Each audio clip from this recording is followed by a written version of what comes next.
What's up? Coming to you from the mean streets of York, Pennsylvania. We're bad to worse, and you're watching the Roosta podcast. You're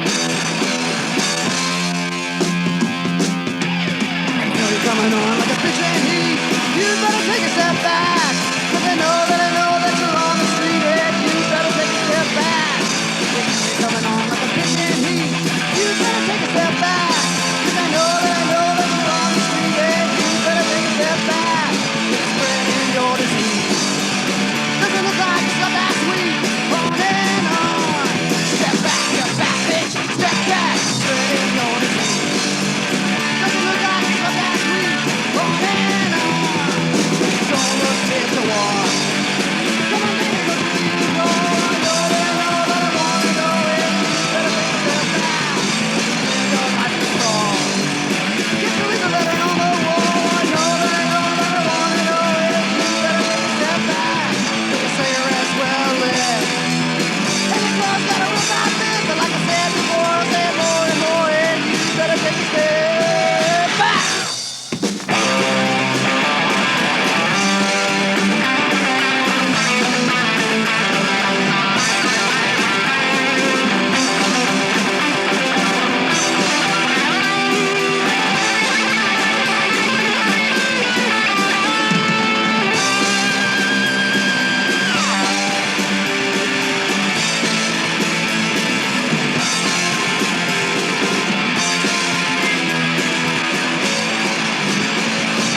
Don't look, bitch, a walk.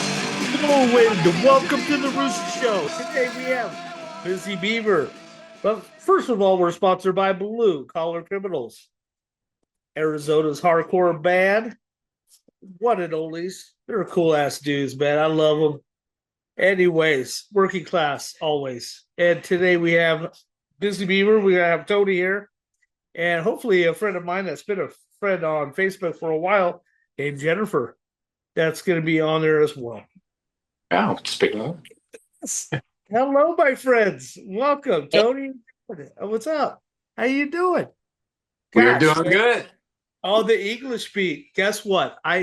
In Oceanside, California, I used to live there, and me and my buddy decided to dress up like Bert and Ernie and wear plaid pants and turtlenecks and all that. And we went into this club, and it was a small little hole in the wall. And we go in there, I'm like, wow, this band sounds like the English beat. It's pretty cool. And so we go up and order our Bloody Marys. We had Bloody Marys that whole night. And guess what? It was the English beat playing that day. Nice. I got the lead singer to write me a letter, keep up with your music. And the drummer, the black drummer dude, he wrote on some drumsticks. I don't remember what he wrote, but it was a great evening, man. It was awesome. Well, I'll tell you what. Oh, we have Busy Beaver. What's up? All right. You got a story? I got a story about the English. Yeah. Beat. Oh, yeah. That's what this is all about. So I literally just grabbed the first shirt that was, and threw it on. So it wasn't intentional to put this on, but I saw the English beat just a few weeks back here in Tacoma, and I've got this. We're gonna go ahead and move for a second. I'm gonna get off camera for just a sec. Hold on. Oh my God, where did he go? Well, hold on. Hi, Jed. Yes, I hear you something. So Yeah. Oh, you may Lord. recognize this, right? Yeah. So I've got one, and I walked up into. Well, first of all, this is a Phantom clone, Vox teardrop clone. It's a clone of the Davy Jones from the Stones. Yeah. And that's also what Dave plays. Now, they only made a few hundred of those because he died, so they never really released those guitars, and so they were really super rare even back in the day. Yeah. But the clones, they only made about 1,000, 1,500 of them from this guy down in Oregon. I just happened upon it and I got it. Anyway, Dave signed it for me. That's so sick. I come walking up with it, and Brian, I gotta say, Brian is probably the best tour manager on the planet. The guy understands the deal with his fans and all that stuff. He goes, "Yeah, dude, exactly. I got that signed teardrop by Dave too." You know, so it's like as soon as he saw me walking up with that thing, before I could pull out my ID to get into the club, he had already hit me up because you want to get that sign. I don't know those guys from nothing. I'm just some dude that walked up with a guitar because I knew somebody or any of that stuff. Next thing I know, I'm hanging out on the English Beats bus and hanging out with Dave and dude, that was they are the coolest dudes, aren't they? Dude, I've never even seen the English Beat before. That was my first experience. That was my first experience, dude. I got the grand tour, I mean, they let me in their rolling home. You know what I mean? That's like such an honor, dude. And I told that's Dave, cool. Dude, we talked about gear for a little bit, and and then we watched the show. Man, he got up there and they tore it up with all my favorites, and you should have taken your guitar and played it on the stage, but that would have been sick. Well, you probably would have been crying the whole concert, though, huh? He was joking about that, about me getting up and playing surf music. Oh, that's awesome. Because I told him I generally play surf with this. So that's awesome. Hey, but this is a good tie-in. So I sent you some tracks that were from years ago that I did with a band that I was in with my wife called the Lucky Devils. And, it was a fun thing, but I recorded those tracks with Derek O'Brien, who, had played with a lot of bands. Currently is playing with Ultra Bomb and Raising Jane. Cool, man. I mean, he was in Social Distortion, Mommy's a Monster. He was Adolescence, Agent Orange. I mean, Lethal Weapon. I just saw the Adolescence like a couple weeks ago. Me too. We did too. Me too. Me too. Oh yeah, you did too. Yeah. Circle Jerks. So, okay. Yeah, Tony is a very good friend of mine. My son calls him his best friend. And it's true. Tony is his best friend. He's a lot of people's best friend, but that's awesome. That's so cool. But no, I mean, those guys are buddies. And I wouldn't even know what autism is if it wasn't for Tony. So, but the tie-in with English Beat, I had a dear friend of mine from back in high school, a guy named Rick Bonin, goes by Spider. He's also been involved since the beginning with the Skeletones. And, Yeah, and you may know that the guitarist from the Skeletones toured with the English Beat for a while. Yeah, wow. As a guitarist and stuff. So there's a tie-in. You look at some of the old Skeletone stuff, you'll see Dave and Roger making cameos in their videos and stuff. That's cool. Yeah. So, real quick, I want to get back to your music real quick. You said you play surf music as well? You talking about like Ventures type of stuff and all that? Absolutely, man. That's my roots, man. I love the Ventures, man. Bro, well, in case you didn't know this, man, the Ventures are from Puyallup, Washington, right where I live. Ah, very good, very good. There's a lot of local instrumental type of acts and stuff from this area. Garage rock. The Sonics are from Tacoma. Okay. Yeah. Damn. The Sonics. I just got a message from Joe Queer on my phone. There you go. Small world. It is. It is a small world. I'm going to put my guitar down. I want to hold this all night. And then when you get back, we're going to start talking about Busy Beaver, man. Let's talk about Busy Beaver. Okay. I need to know. How'd you come about that name? That's an interesting name. Okay. So. And how long has this project been around? It's just a new one this year, right?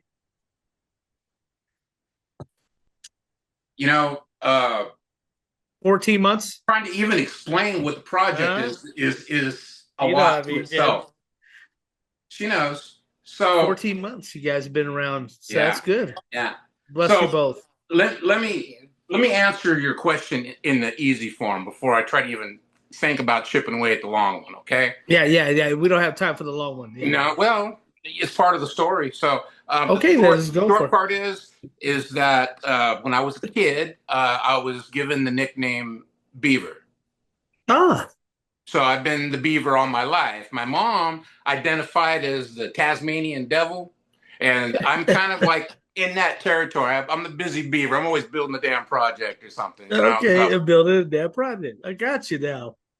Now I understand. but I've that's been. not why I I was was called named the Beaver, Rooster though, in high man. school. But I Yeah. was actually called the Beaver by my dad so that he Oh. can make a drug deal. I ain't kidding you. Oh, how funny.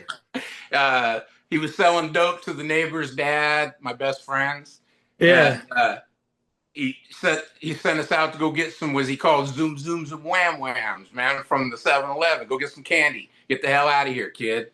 You know. And he Oh, looked how at me and he funny. goes, "You too, Theodore." And I didn't know what the hell. Just right over my head. I don't know who Yeah. Theodore was. And we're walking down the sidewalk to go get zoom zooms and wham bams. And Kenny and Kelly look at each other. They're like, hey, left ball, what right ball? Who's the dick in the middle? And then and then they No were way. busting on me. And they're like, yeah, Theodore Beaver, blah, blah, blah. I thought they were just giving me shit about my teeth. Wow. 20 years went by, and I was talking to Kenny, and he's telling me, I was like, man, I remember that day you named me Beaver. He goes, I didn't name you Beaver. Your dad did. He called you Theodore. I was like, oh, shit. I didn't even tie the whole thing together, Yeah. man.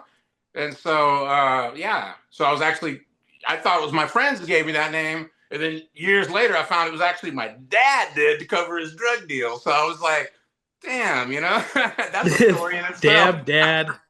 That's funny. So, okay, now I know you got that new song, which is about her, Oi Oi, Rude Girl. And Yes, is sir. that your main song that you have right now? You have other songs in the works? I do. I have an whole album in the project. It's in Very good. process. I've got about half of it recorded. Nothing's mastered except for one we put out, but everything's Yes, of pretty course. close. I'm a multi-instrumentalist, so I really don't need anybody else. I can do it all myself if I want Yeah. to, Yeah, but I don't I'm a like doing it solo that way. artist myself. Guitar, I bass, don't, a little bit drums, and all that. I don't Can like play it all. functioning that way. Yeah. I believe music is meant to be shared, and so I don't really have a band person. I do have a band, and we play live. Yeah. But as Okay. far as like in the studio, I'm not taking a band into the studio and recording it. I'm just doing my songs, and so they don't know what they sound like until I show them, right? So I figure make the songs first, and then they know how to play them. And so Exactly. when it comes to making the songs, I want a little bit of diversity in there. I don't want it to be the solo all me thing, because to me it doesn't get a good feel to it. It doesn't feels kind of sterile. Yeah. There's something about the energies of multiple people trying Of to attack. course, having everybody's input, and all those Absolutely. different personalities makes it a Yes. family. You know what I mean? This goes back to Rick Agnew and his All by Myself project. Rick Agnew is an amazing, musician and stuff. Obviously played with Christian Death, the Adolescents, and all the different stuff. Is Ringo, my dog. I know, Ringo, man. Yeah. Love you, Ringo. But I really did think that Rick's, solo projects were better, with other musicians involved than the sound of All by Myself. And if you look at some of the songs that he did on there, and you look at the versions that he did with DI and OC Life with DI with Casey singing, it just has a better vibe to me than listening to the one that's on All by Myself. Yeah, I get you. I don't know. It just feels that way, to me. So when it comes to recording and stuff, Rick was a big part of my life, a big influence, back in the days. I come from Fullerton. So yeah, I know that. My sister was at the Cuckoo's Nest, when the cops came in and all that crap. And she was my older sister. I looked up to her. So I was there the day punk rock happened. You know what I mean? Yeah. Yeah. Like, but I was too old to go to the shows. So I kind of lived on the outside of it until I was old enough to sneak in. I started sneaking into bars at 13. Yeah. I got you. I played at a bar in Duarte by Arcadia, Monrovia, and all that. At the age of 10, I went into a bar. It was like, who's the best pool player? And then I played a guy, that big dude, and I beat him. I actually beat him, and he gave me $10 and bought me a Shirley Temple. Oh, wow, dude. So, and ever since then, that bar allowed kids in. Yeah. Real quick, I gotta just say, it's so funny when I saw your video. I had no idea Jennifer was a part of it, and I'm like, "Damn, it looks like Jennifer really in that video." Damn it, it was blowing my mind. I'm like, I even had a picture of Jennifer, and then I had the video on pause. And I'm like looking back and forth. Damn, that really looks like her a lot. There's no way that could be her though, and it is. So she is a movie star for those who are watching. For that one, for sure. Definitely popular. It's good to have you, Jennifer. Really, it is. It's good to meet you in person finally. We've been friends on Facebook for a while. Yeah. I think probably a couple years, baby. Yeah, I think so. So yeah, I've been with her a lot longer than you have there, Tony. Oh, wow. It's about quality time, man. Yes, Quality time. Yeah, that's funny. I had to say it. Anyways. Okay, let's get back to the music, man. So when are you expecting your full-length album to be out? Well, it's really... how about this? What's your plans for the next year? For the remainder of this year in 2026? What's your plans?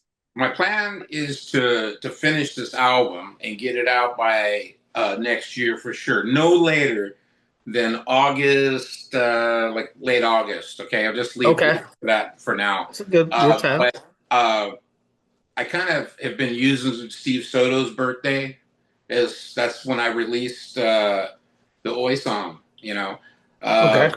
It's for me. I wouldn't know I was autistic if it wasn't for those guys. I met Tony from Steve. Okay, first time I played a show, I was 16 years old. I was in a band called White Mice. Today, known as Splinter. They still playing with the same members for the most part. Wow. Great band. Go check them out. They're playing at the Punk Rock Museum coming up. For anybody out there that may be watching. Very cool. But first show was in Vacaville, California. Opened up for the Adolescents. I was scared to death, man. I'd only been in the band for like 2 weeks. Damn. Songs and stuff. But, punk rock lifestyle, and I was young and all that stuff. And I was in way over my head, dude. Way over my head. What got you into Oi? I hear that you've been a part of it, so it's her. It's all her fault. Listening to the Foreskins and all that, Coxpower and all that good stuff. Favorite band. I was crying when I saw them. Yeah, that's the whole story to itself, man. I mean, See, I cried almost the whole time watching The Cure. That's my favorite band. Oh, that's my other. Those are my two. I saw them twice. I don't know if you noticed that there's Coxpower in the video. No.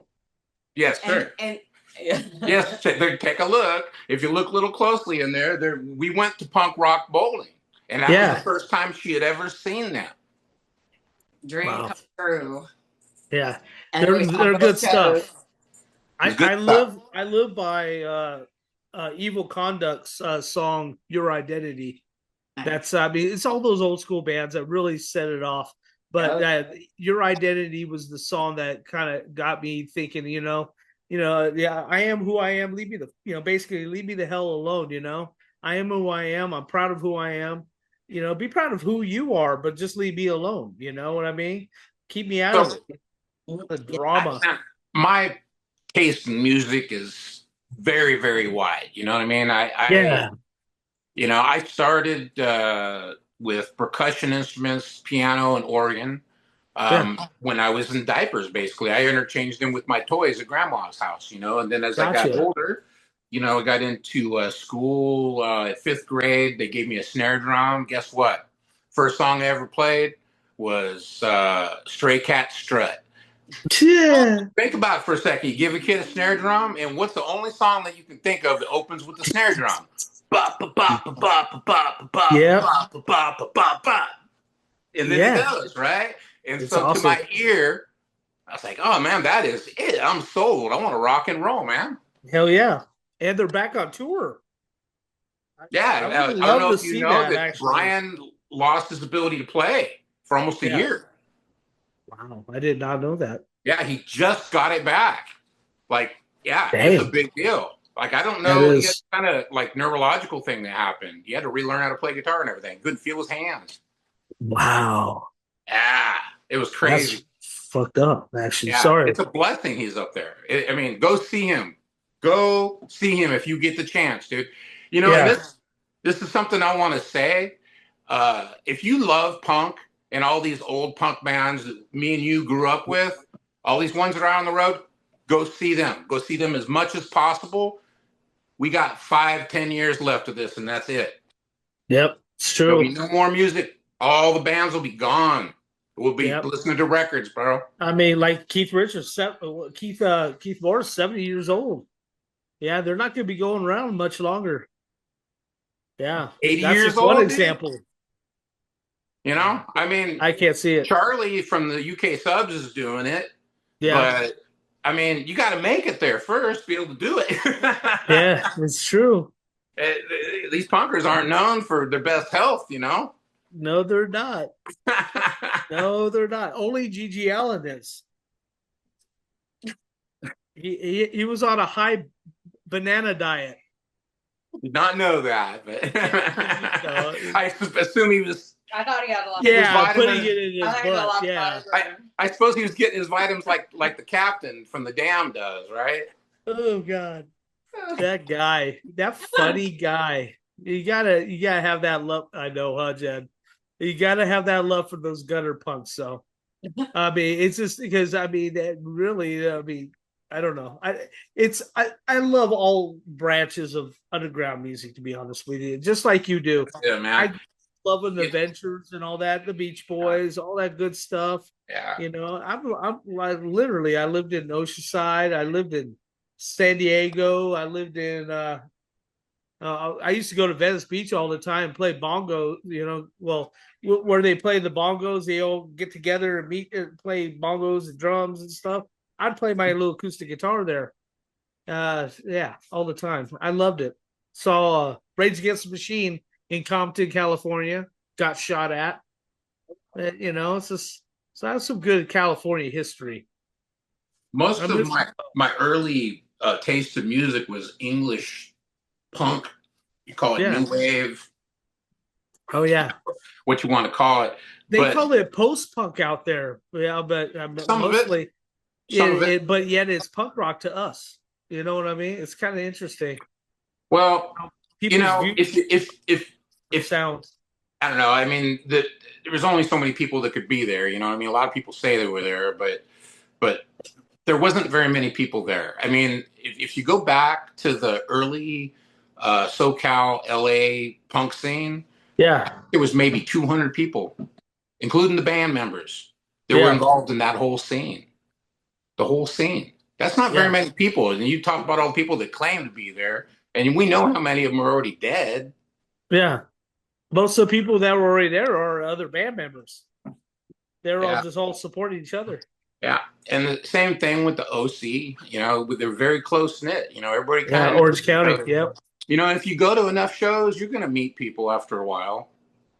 You know what I mean? And so you just get to know, you know, a lot of these people, get to know what they're about and all that stuff. So, and it's been a great ride over the years, man. All the different music and all the branches of new music that I was exposed to, like Agent Orange, man. Because the Agent Orange, I went and looked at Grandma's Ventures records. Yeah, but it's one of the greatest bands. I love them. And it got JFA coming up too, man. There you go, buddy. Yeah. I think DOA's have been touring. Man, we're going to see Cox Bar in November. Of course we are. Oh my goodness, you brats. You LA. brats. No Going to way. LA. Damn, that's awesome. We were supposed to see the Sex Pistols this week, but Steve broke his arm. They had to delay the tour. Damn it. Hate it when that Uh, happens. I love Jonesy, man. I mean, man, like I said, English punk, that the Sex Yeah, Pistols exactly. were huge for me, man. Huge. I never really, I don't know, man. Johnny was always kind of this figure. You kind of liked him and you hated him, he's always going to be that guy. You know what I mean? He's perfect at what he does, though. He really Uh, is. He's but pretty fun. Jonesy and Matlock and I Steve like Cook. Pill. Well, I think Pill. I Pill's like the not too early bad. Pill. I don't like the Yeah. later Pill. I like Flowers of Romance. Okay. Yeah. Not This is your what love you song. want. This is what you want. This is what you get. It was like a transition record. He decided he was going to sell commercial music. After that, Yeah. and so all the music, it wasn't really about the art of it. It was about the sales of it. Yeah, that's sad. I don't Well, like that. Johnny was always that way. That's what Nevermind the Bulldogs was. I mean, so it's like, Johnny's always going to be Johnny. But the Sex Pistols and Jonesy and the other guys, I love those guys, man. I love the art that, that they brought to the table. I mean, Jones learned how to play from Chrissy. He didn't hardly even know how to play. He started out being the singer, Sid Vicious was actually the first drummer for Susie and the Banshees. Ah, With I Marco, love Susie. With Marco from Adam and the Ants, who I've been working with on my album, by the way. Yeah, I that's awesome. was a huge Adam and the Ants fan in the early days, particularly the I'm a huge four Susie records. fan. I love Susie. I Oh love yeah, Susie. yeah. I mean, man, I drew a big Kenny Morris, back piece for a jacket of Susie looking at a lily. Yeah. And it says Susie the Banshees above it, all written all fancy and stuff. Yeah, I love her. She's good. What was cool about Susie was that the drums were a huge part of their thing. And their first drummer, Kenny Morris, he was a badass drummer. And then Budgie came in, and then oh man, Budgie is notorious. I mean, he's so notorious people forget about Kenny Morris. But if you go and if you look at the first couple albums that Susie did, those are some like Mirage. Yeah. That's a great album. That is a badass song, man. And the drums on that stuff. I did a drum cover. If anybody wants to see it, it's on my my YouTube channel, Busy Beaver. Busy Beaver Den. There you go. Okay.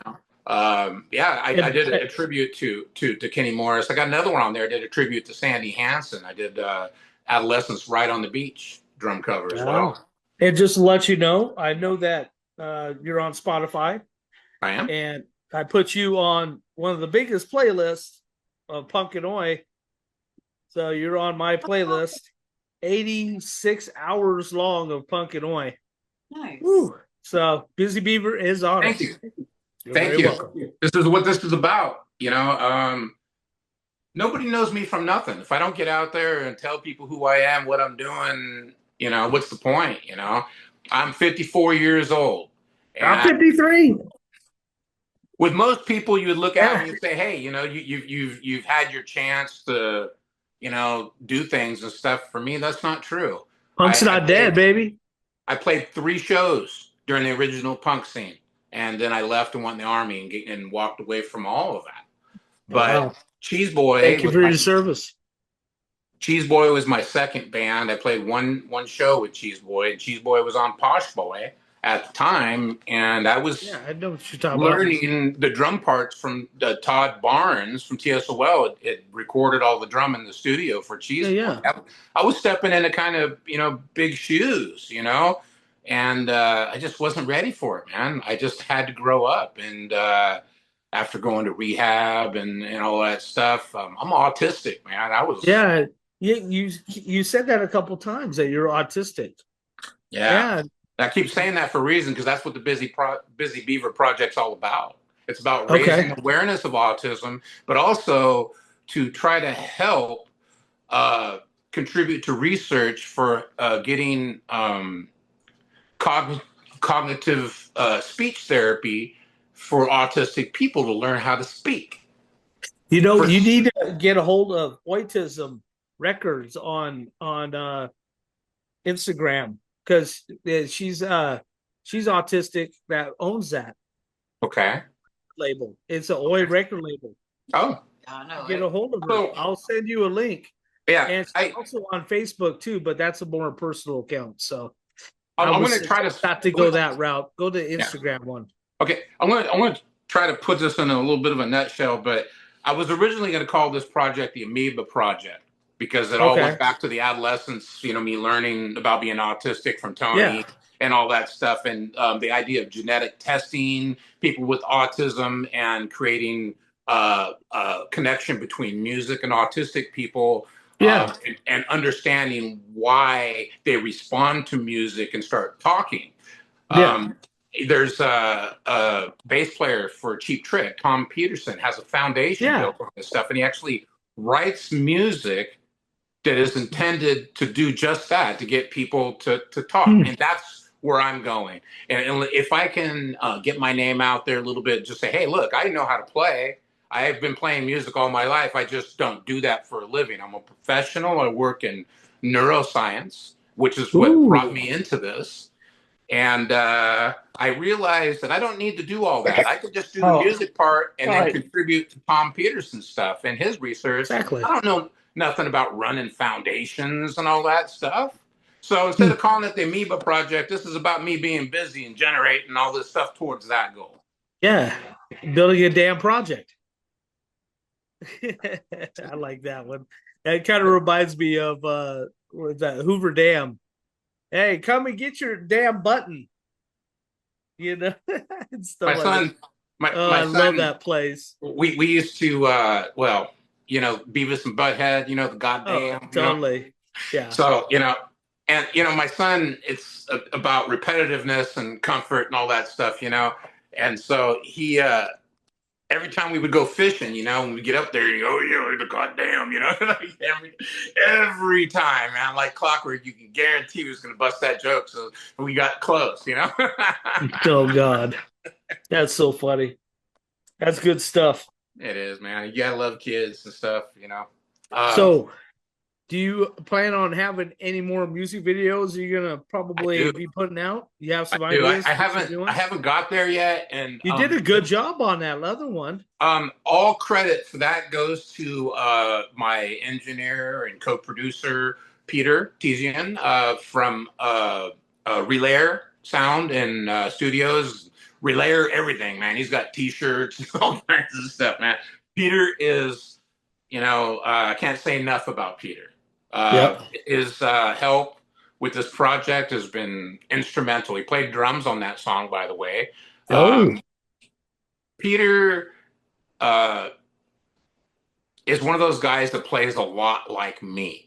And that's one of the reasons why we work well together, because I just kind of show him the beat real quick and I'm done with it. I don't have to think about it anymore because he can just slip into where I put him, and then he does what he needs to knows what to do. You know, he's your other half.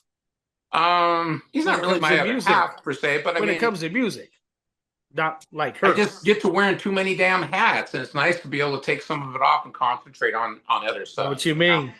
So, Peter locks all the stuff that he does down. I don't have to worry about mics or anything. I'm just like, we want some Dave Grohl sound, and turn some knobs, and we're in Dave Grohl land, you know? So, you know, that's what we want. And so I don't want to spend time, you know, being stuck in mired and trying to figure things out and why this isn't working or that mic and text. Oh man, that tech stuff. I have a studio right here in my house, and I record nothing with it because by the time I get everything set up and the mic's going, I'm burned out. Well, start setting up the day before. That's the idea of trying to have everything set up and stuff, and I'll eventually get to that place again and stuff. But no, there's a lot more to it than that. And so working with Peter has been great. I'm winding down what I'm doing with Peter right now. I'm probably doing the last 2 songs with him right now, and the last 3 I'm looking at doing at home. I think maybe doing one remotely in LA or something like that. I haven't quite figured it out. I just recently touched base with an old friend of mine, Tom Bone from Butt Trumpet. Okay. And Tom Bone is very good at engineering stuff, and I think me and Tom would work great here in my studio in the house to be able to get some stuff done. He's also finishing a project with Butt Trumpet, which has been dormant for many years. So shout out to Tombo.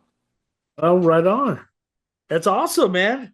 You seem like you have some stuff in the works, buddy. I'm proud of you.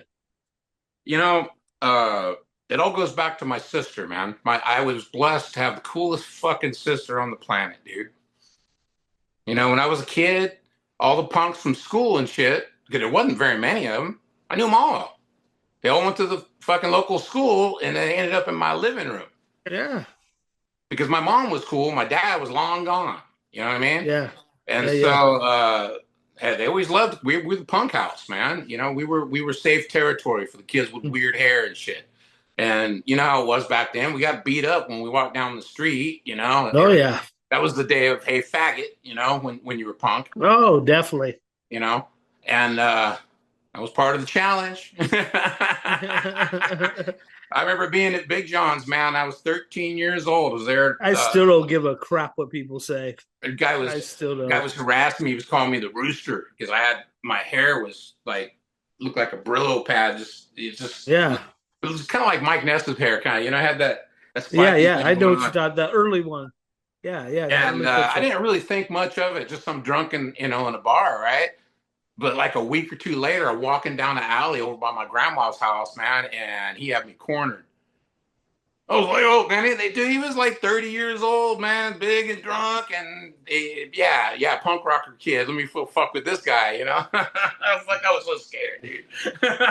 What a dick. I wasn't scared to run back then, dude. No way. Hell no. No, live another day. Live to fight another day, man. Man, I was done with fighting by the time I was a punk. I had such a violent upbringing, you know, growing up in Barrio. You know, it's being a white boy, you know, so you got to prove yourself on a day-to-day basis, you know, and of course, I was always fighting, man. I got so tired of it by the time I was in 8th grade, I quit doing it. All my friends in my neighborhood all became gangbangers, you know, and stuff. But I wasn't gonna do that. I was like, I'm done with all that shit. I was more into shit. I was into chasing the girls. That's right. Yeah. Punk girls were the best, man. Yeah, that's right. It's true. They are. Nothing. True, man. Yeah, I totally agree. I honestly, I hate the fighting too. I've always kind of grown up almost like a pacifist, you know. I mean, just I don't want to fight people I grew up loving, you know. First of all, the scene. I grew up loving the scene, and sometimes we even fight among our own people, you know. And there was that time when skins and punks and all that were together, and then there was a time where we fought against each other, you know, and it's like, what the hell? Now we're fighting back for unity again. You know, it's sad. Slam dancing started at the Cuckoo's Nest. Was it Jim Decker from Middle Class, the singer of the Middle Class? Yeah. Came to the Cuckoo's Nest and was messing with Jerry Roach, the owner, you know, and so they were pretending to fight. And so they kind of like, you know, beating each other up or whatever and kicked them out. And so they came back like the next week, the next show, whatever, with like twice as many people. And they did the same shit and kicked them out. And eventually it got to where they had too many people. He couldn't kick them out. And that's how slam dancing started. Everybody did the pogo before that. That's awesome. First person to ever do a stage dive, Tony Dauley at Cuckoo's Nest. That's awesome. So I broke my tooth. Oh boy! Stage dive, that one right there, the big one. Looks like a beaver. I'll be honest, man. Punk back then was scary, and I remember like debating like which shows I was willing to, you know, risk going to. Yeah, of course. I mean, TSOL shows were notorious for being pretty violent, but by the time I came up, they were pretty tame. They had already had Joe Wood, you know, and it wasn't the same intensity as it was with Jack Grisham, you know. Gotcha. By then, GBH and Suicidal Tendencies had taken over, you know, and so when you go to Defenders and stuff, it was lads and skinheads and, you know, and it was very violent by that point. Very violent. Speaking of that, I need a Pepsi. Anyways, I see a we picture got of 2 minutes Mike Muir. left. We What's got that? 2 minutes left. Oh, This. wow. Okay. So, I know time flies when we're having fun. yeah. But anything you like to get off your chest? That's quick and Well, painless. I'm going to try to get this record out by Steve's birthday next year. This whole project, again, is about supporting research towards autism and stuff. We will be playing shows. My son plays lead guitar in my band. Oh, brilliant. But I have a lot of people that are going to be on this record. Rick Bonin from the Skeletones should be doing some stuff. My sister will be playing bass. Yvette Despain. My niece, Amanda Sorling, will be playing bass. I already mentioned my son. There's Marco Peroni from Adolescence. Derek O'Brien is also, he did it. From Adam. That's right. Huh?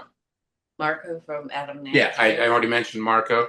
I've talked to Sandy Hansen and Dave Klein from Agent Orange and Adolescence and stuff like that too with those guys. Jamie Coakley. I don't know if you're familiar with her, but she was in the Wax Apples with her ex-husband Brian Coakley from Cadillac Tramps. So she's going to be doing some vocals for me. Timmery Moxney and Rob from Lung Duster. I did some vocals. Amazing vocalist. I'm like, well, it sounds good, bud. And Wilson. Looking forward to it. Really looking forward to it. I appreciate you being here, man. Sorry, we're down to it. Got like 20 seconds left. I appreciate you. Good to meet you too, Jennifer, in person finally. Love you, Tony. And we'll have you back when you have your album out. Boy, boy. Boy,